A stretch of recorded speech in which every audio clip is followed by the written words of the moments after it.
If you want a better image, you have to do good in the world. Stick to that. Don't ever change it. There's nothing wrong with it.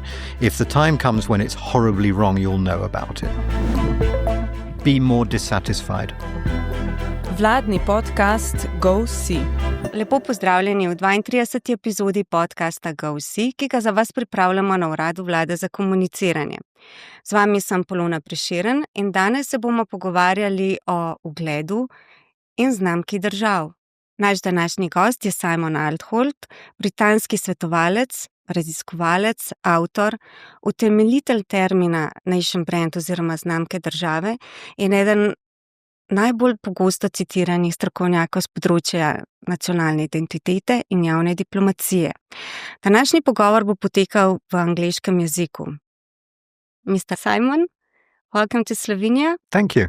Welcome to this podcast. Thank you. We're truly honored to host you here in our studio. I feel very honored to be here. You have been here in Slovenia for some days, couple of days.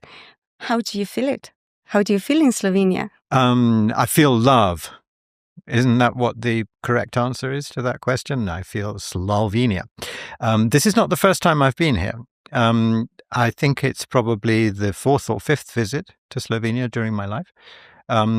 And I love being here. It's so civilized and beautiful and clean and well organized and gorgeous to look at. And everybody is so friendly and intelligent and cultivated, and they all speak great English. It's kind of magical. I would almost come and live here. Glad to hear that. In my short introduction before in Slovenian, I introduced you as the founder of the nation brand concept. Yeah. And actually, let's focus while you're here. Let's focus a little bit on your work. And in 1996, you coined the term nation brand, right? Yeah, apparently that's true. I don't remember that far back, but there is definitely a paper with my name on it that uses the expression nation as brand, and I think that's the first time it was used. Yes, and later on, you've helped over 70 countries around the world, from global powers to small island nations, helping the countries, helping us to build a reputation, to build nation brand. But there's so much more beyond all this, beyond nation brands. It's a much broader and much deeper subject, I think, than most people imagine. The first time people hear a phrase like nation as brand or national image or national identity, I think they assume that it's quite a narrow subject, that it's something like public relations for countries or it's like promotion for tourism. But the more you look at this subject, the more you realize that it is very deep and very broad. Because if you're thinking about how countries appear to the rest of the world, you have to think about economics, you have to think about international law, you have to think about peace and security, you have to think about history, anthropology, geography, of course. And it ends up becoming the everything subject. And as I said in my talk the other day at the Congress, I have a notoriously short attention span. I get bored of things in about 4 minutes usually. But I've stuck with this subject for more than 25 years because it's so fascinating. And my terrible professional secret is that I've learned much more than I've ever taught. Which is a good job, right? That's a definition of a good job if you're learning more than you're teaching. Do you still remember which was the first state that actually asked you for help? Well, funnily enough, one of the very, very first countries I visited was Slovenia. Really? I wasn't invited by the government of Slovenia. I was invited by the British Council in Ljubljana, who were doing a session for the government of Slovenia about national image. And this was a very, very new subject. And so they did some research and tried to find some experts that they could invite, and they could only find one, and that was me. And because I was the only expert on this subject, I was automatically the world's leading authority, because if there's only one of you, you are the leading authority. And so they invited me here to Ljubljana, and we had a series of discussions and workshops. That was my first experience. And then I think as a direct result of that, I was invited by the government of Croatia to talk to the government in Zagreb about EU accession and the image of Croatia and whether that was good or bad, whether it was helping or not. And it just basically snowballed from there. Over the past decades, the world has changed a lot, from global warming, climate challenges, digital transformation, artificial intelligence, disinformation, geopolitical shifts. And I guess that today, more than ever, countries need a clear and authentic narratives. Do you think that, would you agree that a nation brand is still a sort of a strategic necessity for countries? Yeah, it's a great question. I mean, yes is the answer. I think one of the first observations I made when I started writing about this subject more than 20 years ago was that image, to some people, may sound like a superficial thing. You know, it's like people on social media. What do I look like? What's the surface? But of course, we're human beings, and we can only experience reality through our perceptions. So perceptions are just as important as reality. In fact, they're two sides of the same coin. And I've done a lot of research to look at how much image matters, and it matters enormously. There's a more than 80% correlation between the quality of a country's image, the strength of its image, if you like, and the amount of money it makes from tourism, from foreign direct investment, from trade, and from other sources, but also its security, also its ability to engage with other governments, its diplomacy. Everything is connected to image. Now, whether it's driven by image or whether image drives it is very difficult to say. But no question that today, if you're in the business of government and you're in the business of national strategy, you have to think about popular perceptions. And I guess that's been the current that drives everything. And that hasn't changed today. It's become even more important because of the democratization of media, because everybody now is potentially a journalist. Everybody has a voice. Everybody wants to be heard. And so the whole picture has become enormously more complex and chaotic. And as you know, I love to do research. I think that if you're doing government work, it has to be based on real measurements, proper, robust scientific research. And what the research has shown is that national images have become more volatile in the last 5 or 10 years. They used to be very predictable, in fact, very boring. The Nation Brands Index I often referred to as the world's most boring social survey because people just didn't like to change their minds about other countries. You know, Switzerland is there, Italy's there, America's here, and that's stability and reassurance. What's happened since about 2015, 2016, where more and more people are now getting their international news from social media rather than from news, suddenly everything has become much more volatile, and people are literally changing their minds about countries from one day to the next, and that has huge consequences for the countries. So it's more important. Well, what do you see as the key ingredients of the nation brand in today's world? Well, it's a question I've asked myself more than any other question. And back in about 2014, I decided the sensible thing to do was to analyze all of the data that I'd collected from my previous research. We had nearly 1 billion data points, just going around the world every year since 2005, asking tens of thousands of people, what do you think about Germany? What do you think about Italy? What do you think about Canada? What do you think about Paraguay?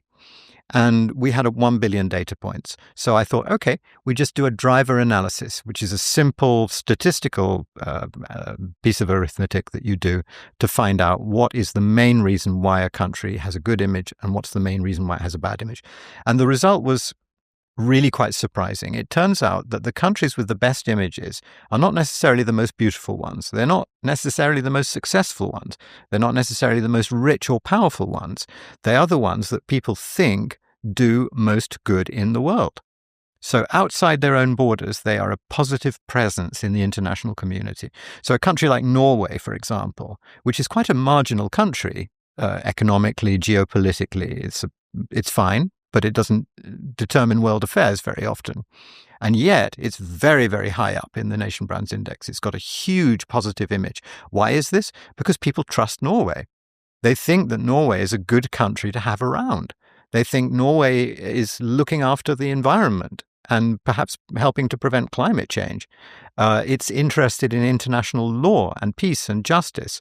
It's worried about poverty, and it does a lot to try and reduce poverty. And so that's why people like Norway. So the simple answer Sorry, it was a short question and this is a long answer, but it's a really important one. If you want a better image, you have to do good in the world. You have to not just be successful within your own borders. You have to actually be a country that people feel glad that you exist. As they go to bed at night, they think, thank God Slovenia exists, right? So that's how you get a good image. What do you think are the biggest mistakes government make? Number one, trying to build a brand, nation brand. Yeah. Well, number one is short-termism. And this is very easy to understand because in democratic countries particularly, governments are not in power for very long. And planning and delivering a change of image is quite a long, quite slow process. And most governments are not around long enough to do it. So that's a challenge for them, which I fully understand. And a lot of the work I do with governments is helping them to manage that dichotomy between the fact that they've got very little time, but this is a very long, slow process. The second biggest mistake, and it's connected to that, is that they often resort to communications. So they say, we want to change our image.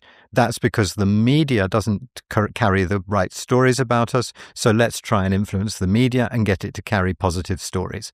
And then people will read good things about our country, and then they'll think that we're a good country. If only it was that simple, then every country on earth would have a fantastic reputation because it would be just down to money. And I think the general belief that people have, particularly in the communications industry and in governments, is this is very easy and very expensive.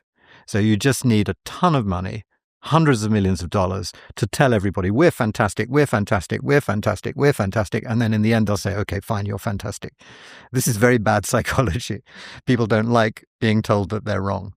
So it's actually, as I say, it's the opposite. It's very cheap. It shouldn't cost very much money at all, but it's very difficult indeed, because it involves long-term strategic thinking. It involves a very high degree of joined-up government, different sectors working together, collaborating also with other countries. It's really, really hugely difficult. So if we say that actually actions speak louder than words, yeah? So you often said, or if I understood you right, that only marketing communications, they don't actually work on the long term. And that actually no country itself is going to make a good reputation based solely on the public relations. So you emphasize instead symbolic actions. Yeah. Real behaviors that reflect the country's actions, reactions, images, and so. Could you share an example of a country that truly earned its positive reputation solely on this? Yeah, sure. Let me say first of all that I don't want to exaggerate. Marketing communications is still very important. It's a very important part of the mixture, but very specifically at the sector by sector level. So, for example, if you are in a sector where you're specifically promoting, for example, tourism, then marketing communications, public relations, branding, logos, slogans, advertising campaigns, all of that is incredibly important because your competitors are doing it and you have to do more of it and you have to do it better than they do. So, tourism, for example, the more money you spend on communications, the more tourists you're going to get. It's very simple. But it doesn't directly change the image of the country. And this is the misunderstanding. So many governments and so many practitioners in this area think that sectoral promotion, tourism promotion, investment promotion, trade promotion, cultural relations are somehow the same thing as nation branding, but they're not. Nation branding, I don't like the expression very much, but nation branding is about trying to manipulate global perceptions of your country as a whole. Now, obviously that's connected with how you promote tourism, but it isn't the same thing. So when I say it's not about communications, what I'm basically saying is that changing the image of your country is not about communications. And that's because you're not selling a product. If you're promoting tourism, you're selling a product. You're basically showing people a holiday in Slovenia and you're saying, buy this, it's good, right? That's advertising. And so here's an advertisement that will convince you to buy it because it's good. When you're trying to change the image of Slovenia, you're not saying, buy this, it's good, because Slovenia is not for sale, I hope. What you're saying is, you will change your mind about my country. And everybody knows what that is. That's foreign government propaganda. And they ignore it totally. So, as you rightly said, what I recommend is strategy. substance, so really do the stuff that will earn you a better reputation, and symbolic actions. Symbolic actions just means do amazing, magical things on a regular basis. So don't just talk. Don't just say, we're amazing, we're amazing. As I said in my speech the other day, that would be like a comedian, a stand-up comedian who goes on the stage and says, hey, I'm really funny. And that's not funny, right? If you're a comedian, you have to make people laugh. You don't tell people how funny you are. And it's the same with a country. You have to make people feel glad that you exist, not tell them how wonderful you are. So the symbolic actions are projects, plans, policies. They may come from government. They may come from the private sector. If there's good coordination between them, it could come regularly from many, many different sectors. But these are actions, behaviors of the country that are unmistakable, that are magical, that are relevant to the audience out there. Slovenia fixes climate change. Slovenia is a pioneer in sustainable tourism. These are the kinds of things that, talking about tourism, let's look at the Faroe Islands, okay? Tiny, tiny, tiny place in the North Atlantic. Very hard for it to get heard because it's so small and their budgets are very small. But they are so good at doing amazing things. Like, for example, they have this really great idea where they shut the islands for a number of days every year. And so they say no tourists because we've got to clean up. And they encourage foreigners to come along as voluntourists and help clean up, but they're closed for business for a few days each year. And that gets across so many messages.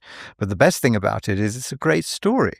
Nobody's ever heard of something like that before, so they don't have to pay to promote it. The social media promotes it for them.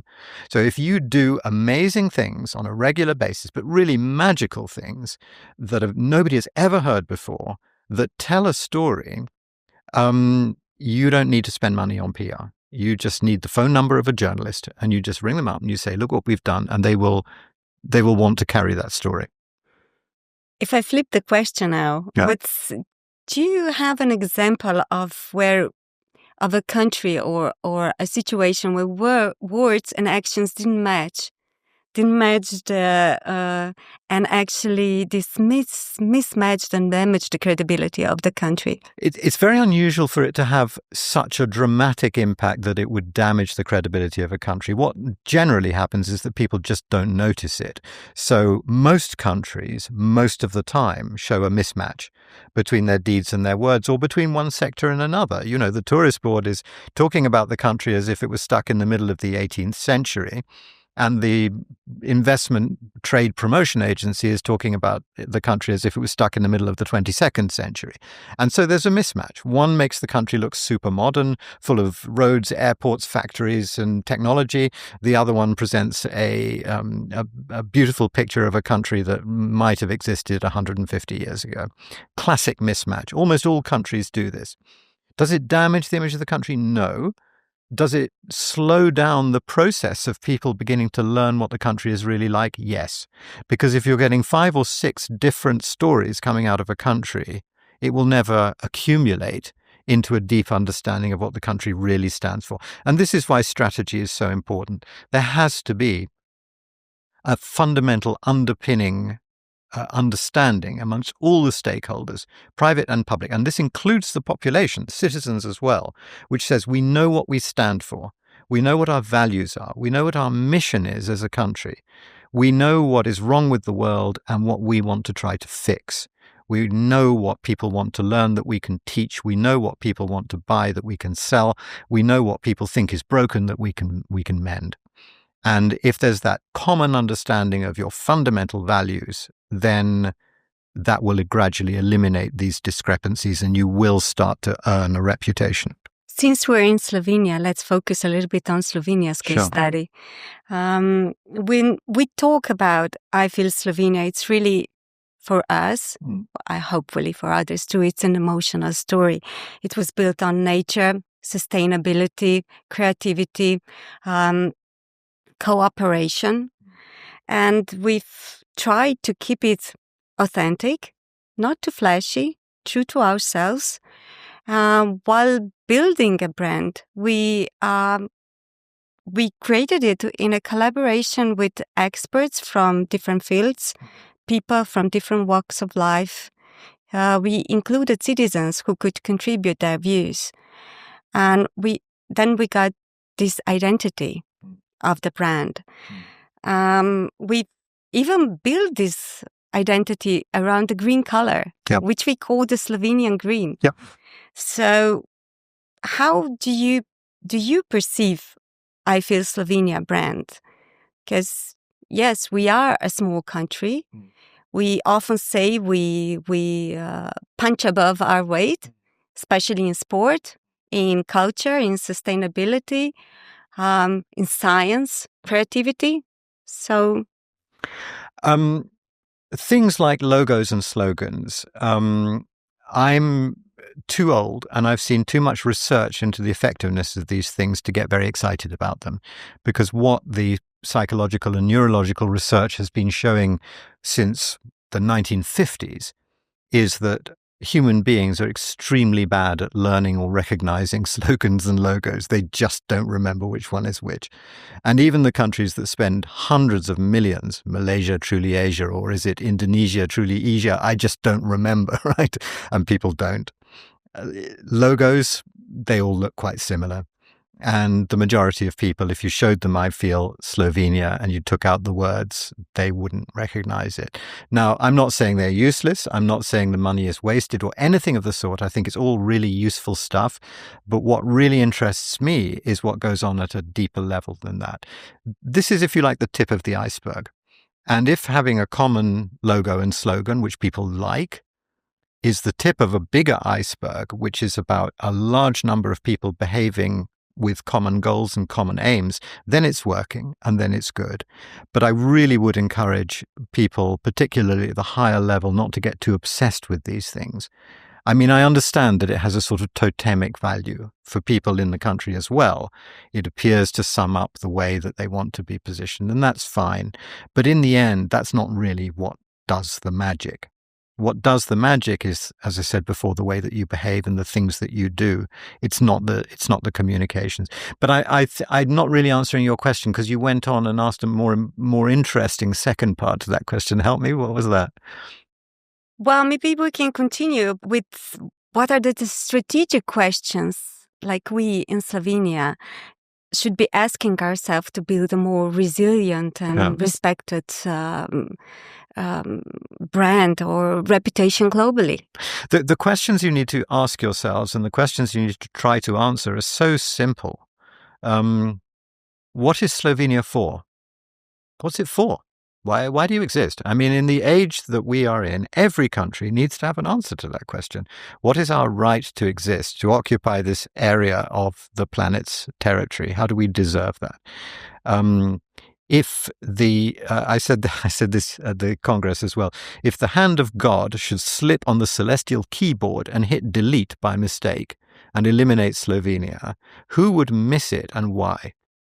Right? How many people around the world would say, oh no, what happened to Slovenia? And why do they care? What is your gift to the world? Why should a random human being, I normally say a 14-year-old girl in Tajikistan, feel glad that Slovenia is there? And I think those are the strategic questions that need to be asked and answered. And in a very wide, very democratic way. Because the image of the country belongs to the population. It doesn't belong to the government. The government is just its custodian for its period in office. In the end, it's the citizens of Slovenia who will suffer if the reputation is bad and who will benefit if the reputation is good. I just wanted to add a general point to this, because I think, don't get me wrong, I think Slovenia has done a remarkable job over the last 30 years.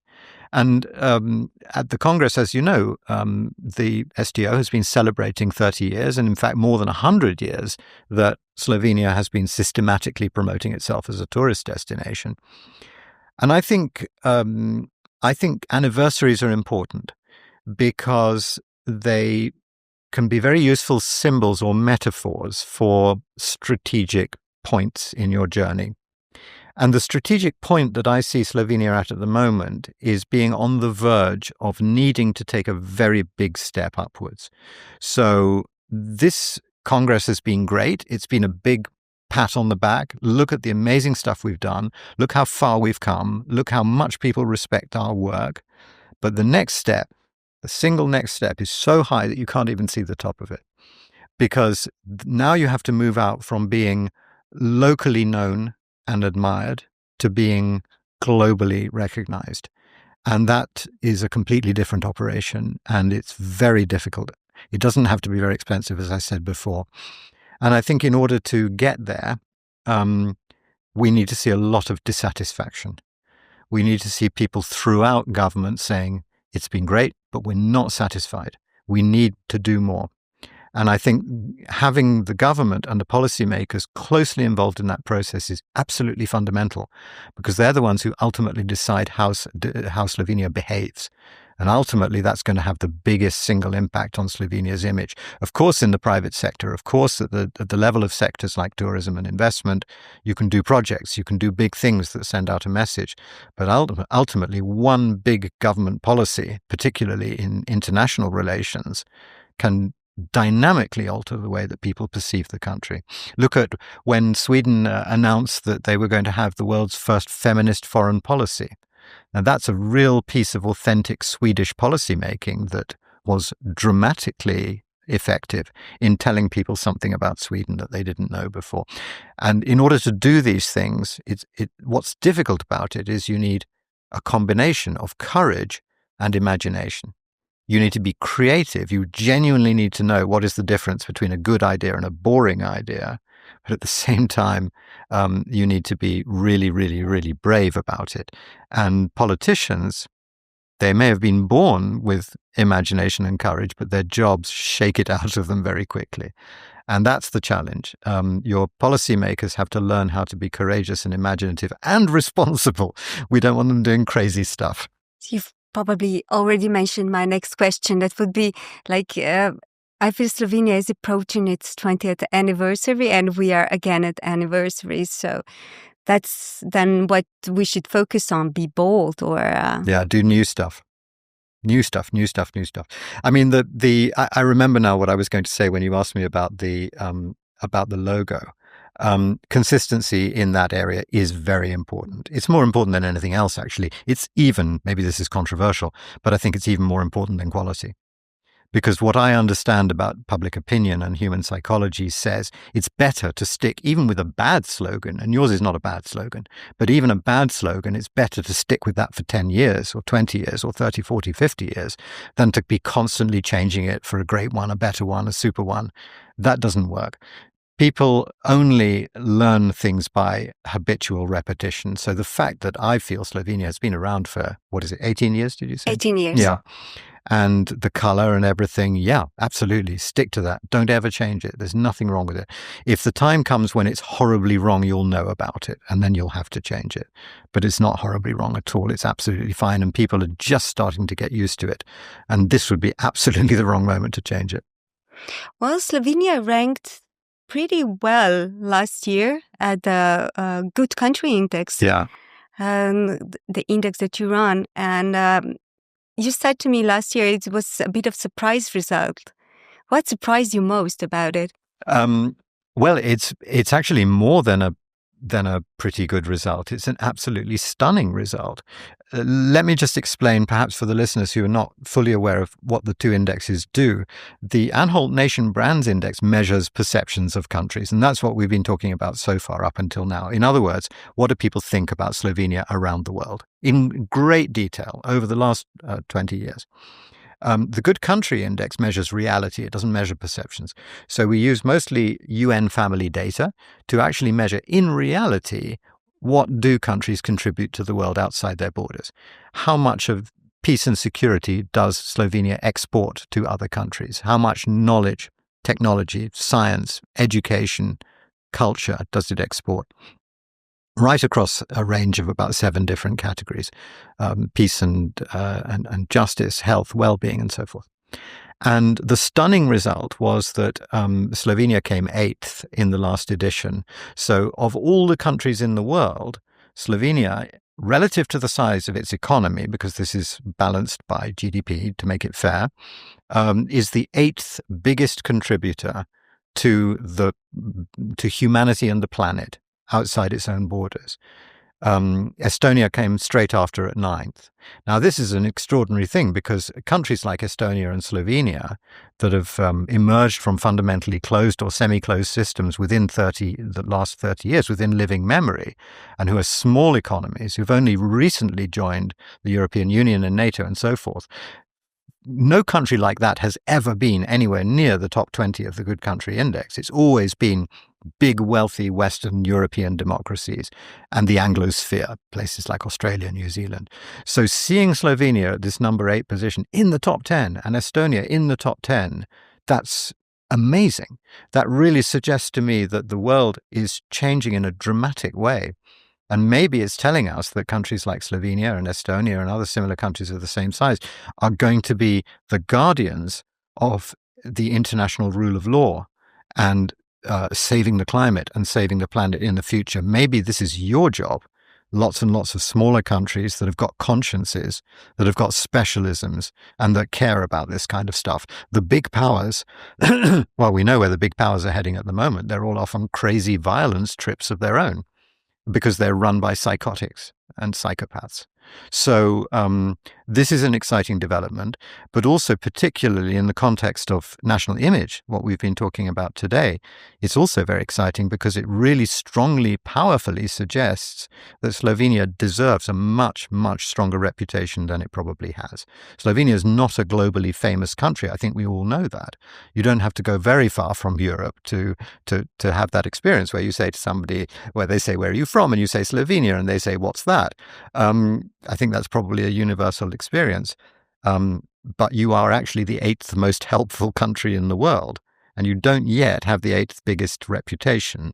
But that result tells me that you deserve a better reputation probably than you already have. And that's kind of exciting because in the end, if you don't deserve it, you're never going to get it. I just figured out, before you mentioned a little bit also the role of citizens. Yeah. And how important it is in communicating actually also the nation's brand and the values of the country. And how can we as citizens contribute to building a good reputation for our country? Or also put it simply, how can we as Slovenians, what can we do today to make the world feel Slovenia just a little bit more? It's a really tough question. I mean, the reality of the matter is that an individual citizen can't do a lot. On a one-to-one basis, of course they can. I mean, I always remember the story of how I used to have a particular feeling about Sri Lanka. This was long before I ever went there. I just was fascinated by Sri Lanka and I didn't know why. And somebody said to me, "Why are you always going on about Sri Lanka?" And I thought and I thought and I thought, and then I remembered. I'd actually once met somebody from Sri Lanka at an international conference. It was actually in the bathroom. And so to make polite conversation, I said to him, "Where are you from?" And he looked at me and he smiled, this beautiful smile. And he said, "I'm from Sri Lanka." And I thought, wow. And we got talking and he told me all about his country. So on a one-to-one level, as an ambassador for your country, you can have an absolutely determining lifelong impact. And that really does happen all over the place. At the level of more than 1 or 2 or 3 or 4 or 5 people, it's very, very difficult. But we saw at the Tourism Awards in the Congress yesterday, the day before, that there are lots of quote-unquote ordinary people. I don't know what an ordinary person is. I'm not one. I don't think many people are ordinary. But, not politicians, not rich people, not big business people, who are working in the tourism industry and doing a really good job and having an impact on quite a large number of people who visit the country.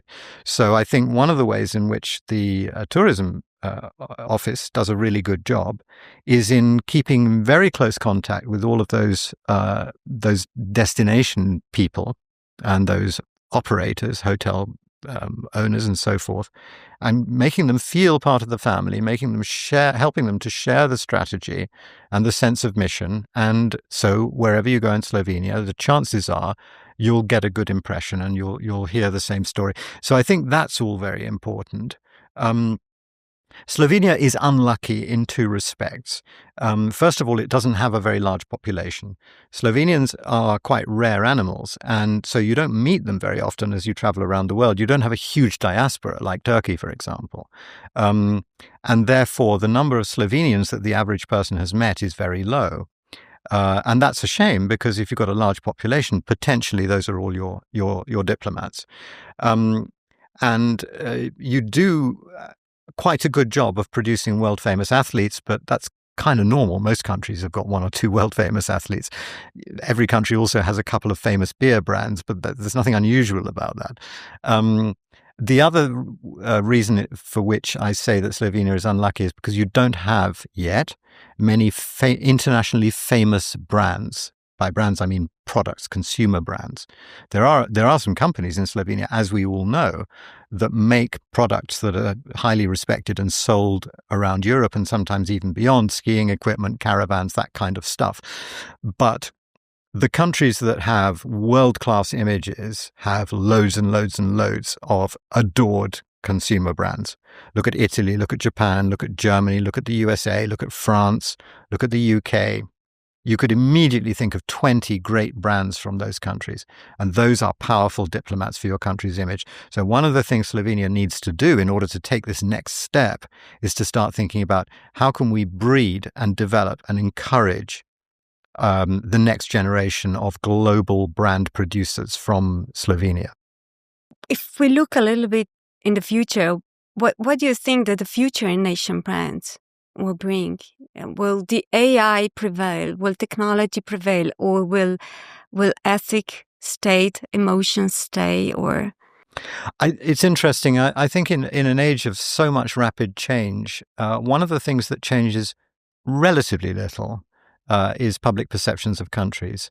And so we find that when governments are doing strategic thinking, they find country image quite a useful constant. It's not exactly a constant, but it's more constant than, for example, government policy or trade policy. And so that's quite useful because it's quite robust. You can feel pretty sure that if the French have loved Slovenia for the last 20 years, they're likely to continue loving Slovenia at a deep level for some time. Thanks to social media, if something goes wrong, they might decide they hate you for a week, but typically it goes back to its normal position. The French view of Slovenia, the German view of Slovenia, that's part of the French culture, the German culture. It's very, very stable. AI is a whole other subject, and we could talk about it all day. But I think that what's happening in AI is very exciting, particularly the additional power that it gives to our ability to analyze these issues.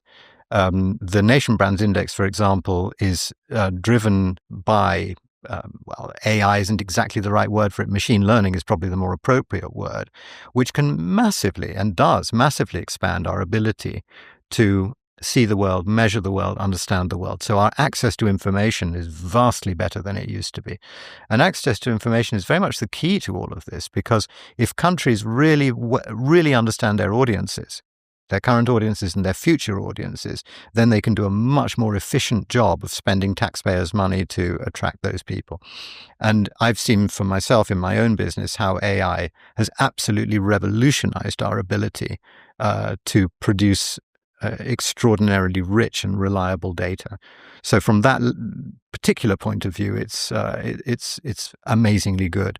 There's the negative side of as well, of course, and AI combined with social media can produce enormously disruptive effects on the mood of humanity, and that's what we're all trying to understand how to tackle. One last question, Simon. You've spent your professional life trying to build images, helping countries build images. What's the one thing you wish countries would understand about reputation and doing good? When I started in this field, however long ago that was, more than 20 years ago, I used to find the problem I had with politicians was that they were very reluctant to see the importance of image. And they used to say things like, I'm a politician, my job is reality. All this superficial stuff, it's not important. We don't need to worry about it. And I think they were wrong. And I've spent much of the last 20 years trying to prove that they're wrong. Today, with the current generation of politicians, I actually have the opposite problem. that they're only interested in image. And I have to keep reminding them that substance is important too. So I think we've swung very far in the opposite direction and probably too far. And so I think some kind of adjustment is needed. I understand why this happens. It's because politicians increasingly have less and less power to shape things. So much is driven by public opinion, by major powers and their lunatic behavior, by the global economy, by globalization, which is still a very, very real factor and will continue to be throughout our lives, no question about it. And so politicians these days, so much of their work is not about shaping or making policy. It's about deciding how to tell the population. They're communications people. And it's no surprise that when I started working in this field, the majority of politicians had a background in international law or political science. Today, most of them come from a PR background or a journalistic background. And I think that reveals something very true very fundamental about the nature of governance in the world, not just the West today. So we need to somehow correct that. We need to get to the stage where we are selecting a new breed of politicians that have the right balance between worrying about perceptions and worrying about reality, and putting them back together again so that they are two sides of the same coin. And that's their coin. That's the coin that they have to understand how to earn and spend. But this is the last question. What would be one piece of advice for Slovenia for the next decade? Be more dissatisfied. Thank you. Okay. Najlepša hvala našemu gostu za obisk v studiu in za misli, ki nas opominjajo, da se ugled ne gradi z besedami, ampak dejanji. Spoštovane gledalke in gledalci, poslušalke in poslušalci, hvala za pozornost. GOVSI podcast lahko spremljate na vseh priljubljenih aplikacijah za podcaste in YouTube kanalu Vlade Republike Slovenije. Več o znamki iFeel Slovenija in njeni vsebini, identiteti in komuniciranju pa si lahko preberete na spletnih straneh gov.si. Hvala lepa.